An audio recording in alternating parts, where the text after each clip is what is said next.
My name is Sara. How long have you been coming to the Creative Together Centre? About 3 years now.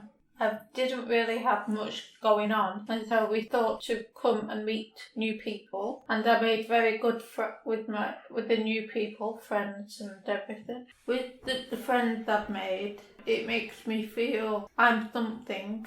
And I'm able to do things with people, have a good companionship. They told me about writing. I've always wanted to be a journalist from when I was a child. And so I thought to try it out and enjoyed it. And so I keep with it from now on. Had a brilliant life when I was a kid. We lived across the road from a reservoir and next to a cemetery, but it was a very old cemetery. It was creepy, but wasn't scared. I was always a dick dastardly kid when I was little. So what do you mean by dick dastardly? Try out things. Daring. Yeah. Very daring kid. So like we swam in the reservoirs, we jump off it, no fear at all. Yeah. I was at high school, got back into school after the summer holidays. I was telling people I was having headaches and at the school, then telling my nana that things were going wrong. And then suddenly I fainted in school. People should have listened to how Nana was saying about.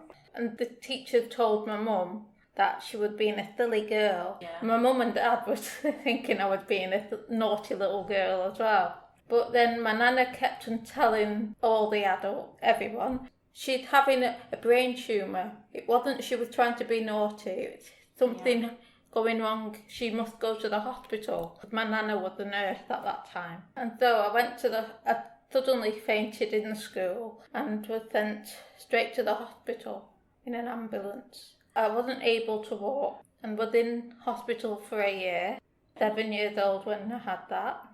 I was in a wheelchair and had to have a lot of physio. I was unable to eat as well, so I had to tube up my nose. And then my nana would keep nipping into the hospital. The nana gave me little bits of food and that made me become stronger. I had a good nan. But I was still in the wheelchair when I got out of hospital. Then I had physio, a lot of physio. She taught me how to walk, but I had a special holder. Also, I lost memory as well of people, who was my mum, who was my dad. Eventually it came back, but I was still in the wheelchair and with my crutches, still unable to eat, because a lot of the times I tried eating, it made me sick, so that's why Nana kept up with the tube bit. So really you've come a long way then from that point, which must have took me ages to get into proper food. Years also to get able to walk.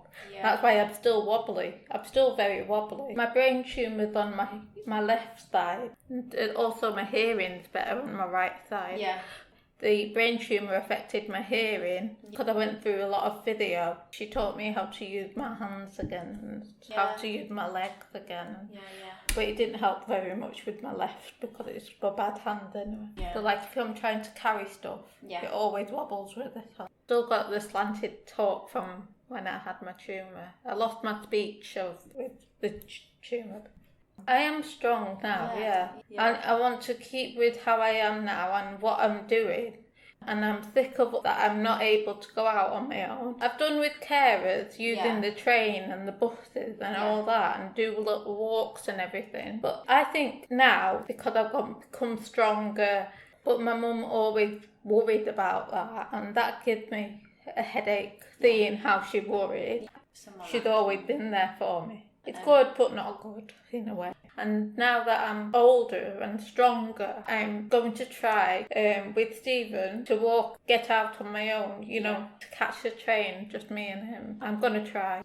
I think I'd be able to do things with other people. Yeah. But it's good because when I'm out and walking about, everybody likes my character.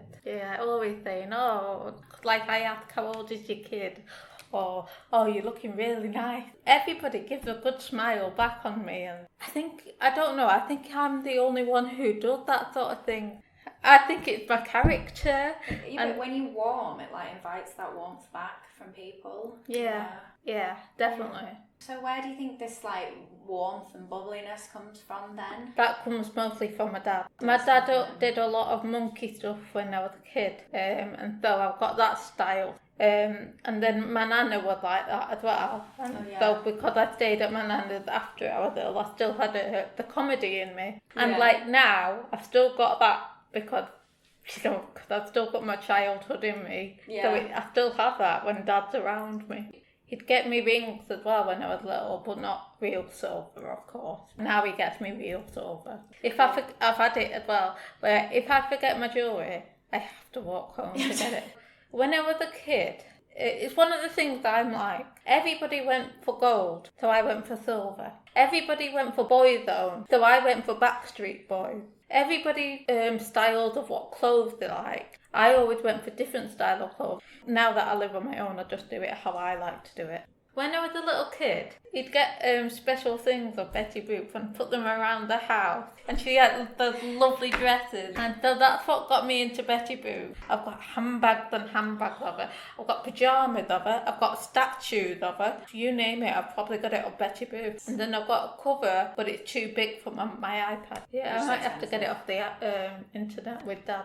I'm not very good because I'm no good at computers. I had my brain tumour when I was 7. Computers changed. That's why I struggle so much with computerised stuff. But iPad's a bit different. That's why I've written my poems as well. Because I wanted to be a journalist before I was ill. Do you still write poems now then? I do every now and again, yeah. What do you write them about? Funny stuff. Yeah, I've always just been a wild kid, really. A wild character.